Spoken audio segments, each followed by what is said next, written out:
Good afternoon, Facebook friends and YouTube followers. This is Rich again, back for your second video blog of the day for Thursday, November 6, 2014, around 3:43 p.m. in Billerica, Massachusetts. It's been a dreary and damp day, on and off rain showers and stuff, and we peaked out at 50 degrees. More rain coming tonight, and could be better tomorrow. Some news to report. I went to the doctor's today, got a clean bill of health for my annual physical, and I'm in good shape and health.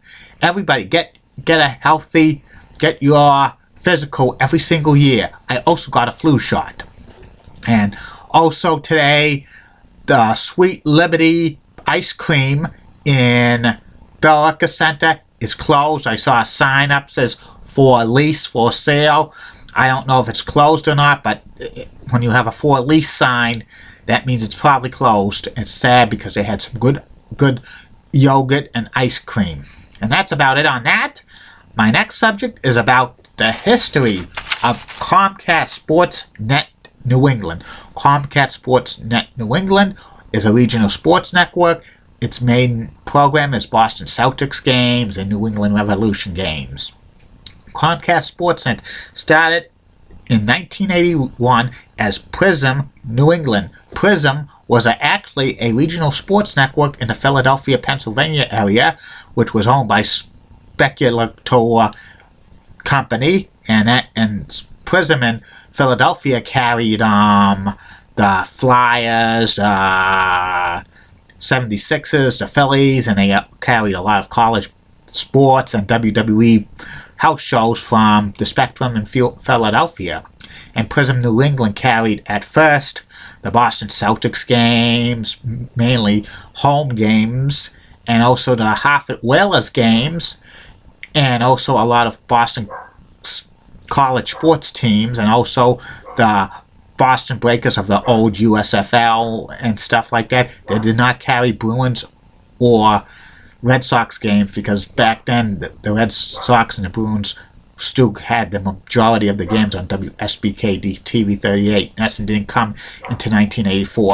In 1983, Prism New England, the company that owned it, Speculator, sold it to the Rainbow Productions, which is a subsidiary of Cablevision. And Prism New England was rebranded as Sports Channel New England. And they still continue to carry the Boston Celtics and the Hartford Whalers.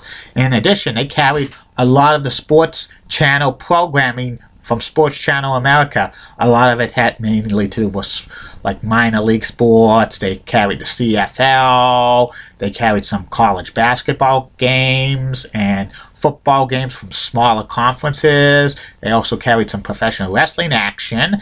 And for 4 years, they carried NHL games. They were the national cable partner of the NHL.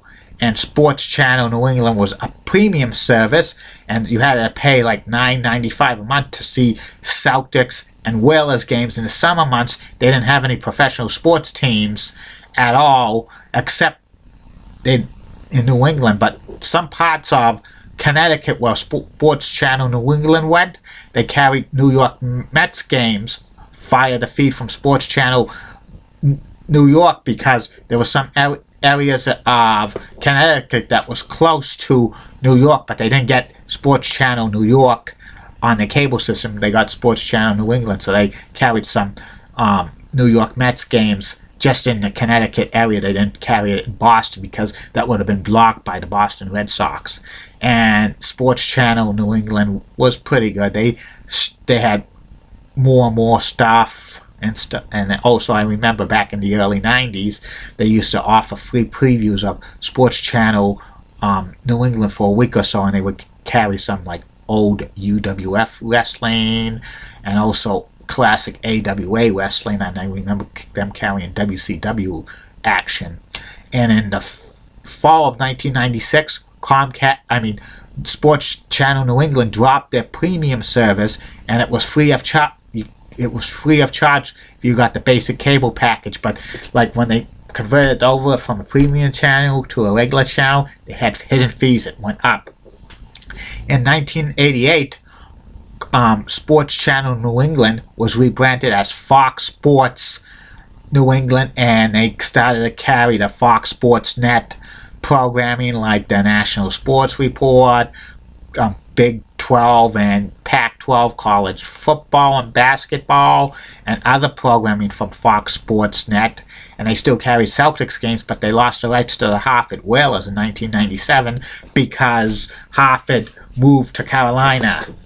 And they continue to carry the Celtics games. That was their big property. Plus, they added New England Revolution games, and also from time to time they would add this lacrosse team in Boston and WNBA action from the Connecticut Sun. In 2000, Fox Sports Net had the Regional Sports Report, and which was eventually rebranded the New England Sports Report, and the main anchors were Gary Taneway and Wendy Nix, and later on Gary Dickerson and Eric Freed and a few others. The Regional Sports Report got canceled in 2002, but Fox Sports Net kept Taneway and Wendy Nix, and they came up with New England Sports Tonight, which was a kind of a talk show which lasted today. It was been rebranded several different times. They had like a early edition at 6:30 p.m. and a late edition at 10 p.m. and stuff. And in 2007, Fox Sports Net Cablevision sold Fox Sports Net New England to Comcast, and in the fall of 2007, Fox Sports New England was rebranded as Comcast Sports Net, and New England, it's still there as today. The major programming, Celtics games. Celtics now own 20% of the network.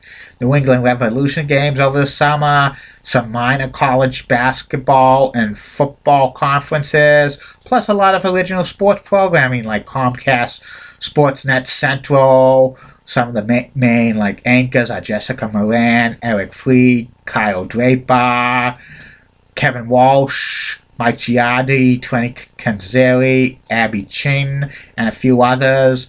The early edition and New England Sports Tonight, hosted by Gary Taneway and Michael Felger.